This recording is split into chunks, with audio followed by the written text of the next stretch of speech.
இன்னைக்கு டெட் மேக்ஸ்ல என்ன பார்க்க போறோம்னு பாருங்க. ஒரு புள்ளி விவரம் கொடுத்துட்டாங்க. இந்த புள்ளி விவரத்தினுடைய மீடியன் கொடுத்துருக்காங்க. இடைநிலை வேல்யூ வந்து 24. அதாவது ஏறு வரிசையில் கொடுக்கப்பட்ட புள்ளி விவரத்தின் இடைநிலை மதிப்பு 24 அப்படின்னா எக்ஸோட மதிப்பு கேட்டிருக்காங்க. டேட்டா கொடுத்துட்டாங்க, ஆன்சர் மீடியனும் கொடுத்துட்டாங்க.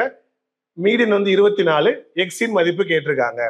இந்த 24 எப்படி கிடைச்சிருக்கும் அப்படின்னா இந்த புள்ளி விவரத்தினுடைய இடைநிலை மதிப்பு. இடைநிலை பார்ப்போம். முதல்ல ஃபர்ஸ்ட் அண்ட் லாஸ்ட் அடிச்சுக்கிட்டே வாங்க.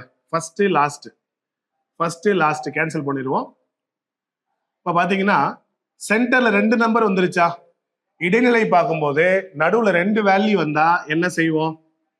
அந்த 2 நம்பரையும் கூட்டி 2ஆல டிவைட் பண்ணுவோம். அதாவது இந்த 2 நம்பருக்கான ஆவரேஜ் தான் இந்த ஆன்சர் இடைநிலை 24. சென்டர்ல 2 நம்பர் வந்துருச்சு, 2ஐயும் கூட்டி 2ஆல டிவைட் பண்றோம். அப்படி கிடைச்ச ஆன்சர் தான் அந்த இடைநிலை. இப்ப நமக்கு என்ன தேவைன்னா எக்ஸோட வேல்யூ தேவை. இப்ப X plus X 2x, 4 plus 2 6. இந்த டிவிஷன் 2 ரைட் சைட்ல மாத்தினா 24 இன்ட்டு 2ஆ மாறிடும்.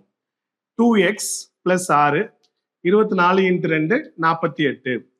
2x இந்த பிளஸ் 6 ரைட் சைட்ல மாத்தினா மைனஸ் 6ஆ மாறிடும். 2x is equal 48ல 6 போச்சுன்னா 42. இப்ப நமக்கு தேவை என்ன? எக்ஸோட வேல்யூ. இப்ப 42 இந்த பெருக்கல் 2 ரைட் சைட்ல வரும்போது என்னவா மாறிடும்? டிவைட்ல மாறிடும். இப்ப 42 2ஆல டிவைட் பண்ணும்போது என்ன கிடைக்கும் நமக்கு? 21. இதுதான் எக்ஸின் மதிப்பு. Okay, thank you.